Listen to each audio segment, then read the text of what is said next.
Hey everybody, what's up and welcome back to the channel. More Birthright here for you as we work our way through the last few things of the Brecht domain expansion, or campaign expansion rather. And so that actually brings us two new domain actions, which is pretty cool. The first one here we're going to take a look at for you guys is Exploratory Trade. It's a domain type for a character. Success is at a 20 plus, base cost of 1 Regency point and 5 gold bars, so there's definitely a little bit of cost involved there. So any region with a guild holding in the same province as a seaport, now a coastal province rated 4 or higher is the requirement for that as well, can use this domain action to take a speculatory leap into the unknown realm of exploratory trade. The region loads trade goods, represented by the total number of gold bars invested, onto a ship or group of ships and sails away or sends them off, hoping to encounter someone on a distant shore who's willing to trade for goods that are rare and valuable to the guild holder.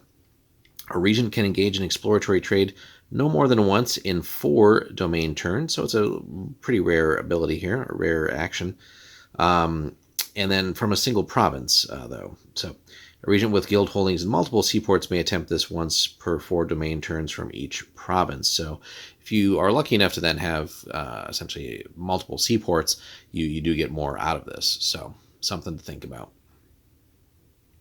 So certain modifiers apply. So members of the guild or subclass receive an automatic +1 to success roll for this venture, because that's kind of what they do, right?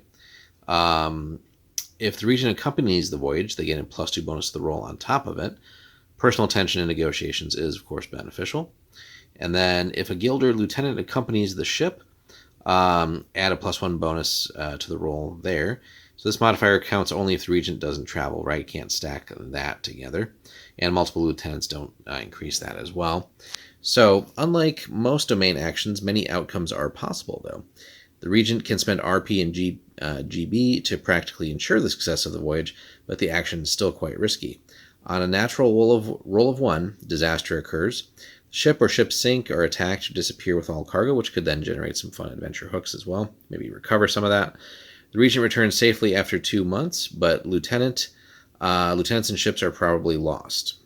DM's choice, basically. And again, could create some fun sort of swerves to the action, and again require some fun adventuring, maybe like a survival adventure just to get back and things like that, or locate your lieutenants and the goods and stuff. If the die roll fails, the voyage fails to produce a profit. Perhaps no one could be found to buy the merchandise, or perhaps the goods could not be sold for a profit. The GB invested in the cargo, but not the voyage, are returned after 2 months. Any GB and RP spent to influence the die roll, however, are lost. Now, if the die roll beats the success number, and again, we're looking at 20 plus here, so this isn't an easy one by any means. The regent's gamble pays off. The regent receives a profit. Multiply the level of the seaport by the number of gold bars invested. The regent receives that number of gold bars from the voyage after 2 months of exploring and trading, right? So if we just take, like, let's say the seaport, so we'll do level 4 because that's just the lowest one that we could have to even have a seaport. And let's say we invested, right, 5 gold bars extra. Well, there's 20. So that's a solid return, right? So it's a high risk, high reward action. Now, notes though, the exploratory trade domain action requires 2 months to be resolved. Ships must travel great distances to make such expeditions pay off, and sometimes must stop several times to bargain, restock, and refit. As a result, if a regent accompanies a voyage personally, he should be considered out of touch with his domain during that time, which is only fair. He cannot perform domain actions or resolve random events for 2 months. Again, could be some more risks related there. So basically, the lieutenants and vassals have to act in their stead. And it could be one where, hey, you just had this great successful voyage, but domestically things took a turn for the worse while you were gone. Maybe, you know, a really nasty random event, rebellions, invasions, who knows what, right? Maybe rumors were planted by enemies that you had gone lost or missing, and now someone's trying to muscle in. So there's all kinds of fun hooks and ways that we could take that in different directions. So here's an example then. Theofold, Guildmaster of Mudensbrecht's Zeelundkaufen, decides to hire a ship and send his wares on an exploratory trade mission. He sends the ship out of Alsrecht, a level 6 province. Theofold can afford to fill a standard Brecht round ship with 6 GB of cargo. He spends his initial 5 and 1 RP to initiate the voyage, 6 on cargo, another 10 to ensure success.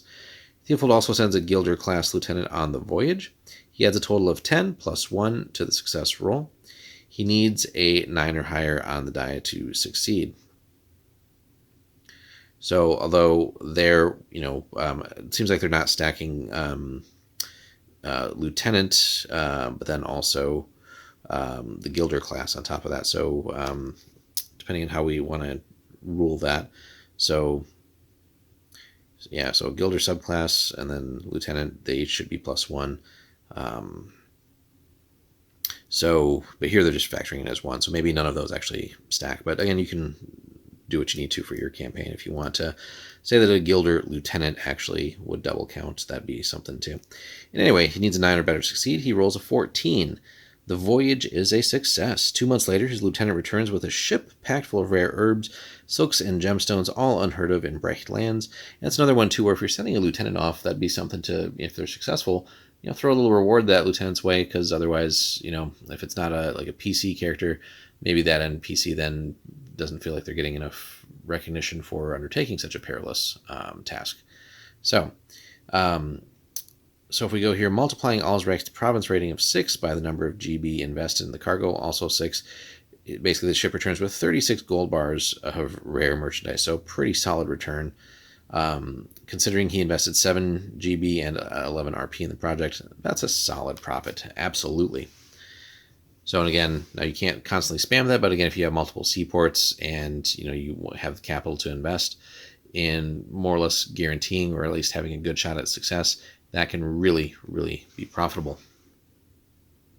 And someone, a DM, or I shouldn't say DM, a player who's really planning on long-term vision and looking to maybe, create sort of a war chest for like some major domain goals down the road, that's a great way to just get a large influx of money into the treasury and then plan out, like maybe you really need just a massive influx of gold for raising an army or navy or some combination of both, or just major projects that you have. And raising taxes isn't necessarily going to be the route you want to go. This is a great way that you can manage that.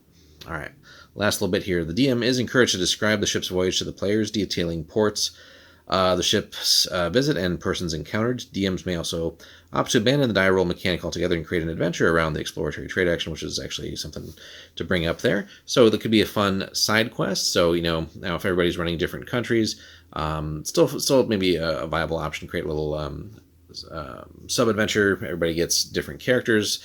Maybe the PC whose realm it is, if they're sending a lieutenant, they take on the lieutenant as an actual character, and the other players take on other crew members, maybe some hired muscle, other members of the guild, things like that. Or if everybody's sort of helping to run a country and has different roles, or maybe different domain ruler, or not domain rulers, but other sort of influential figures. Maybe we have like a guild leader going, but the political leader, the PC, stays at home.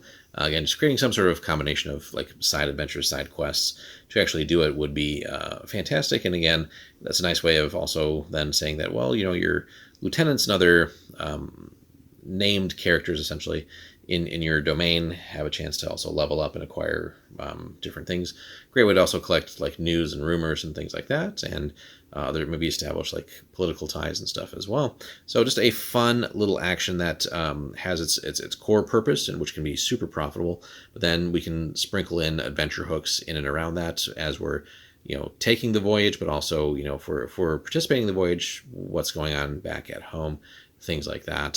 So it creates lots of fruitful role-playing opportunities. Let us know, guys, if you've used exploratory trade in your campaigns and how you've done that, and any memorable moments from that. Hit us up in the comments. Be sure to like and subscribe, and we'll have more Birthright for you soon.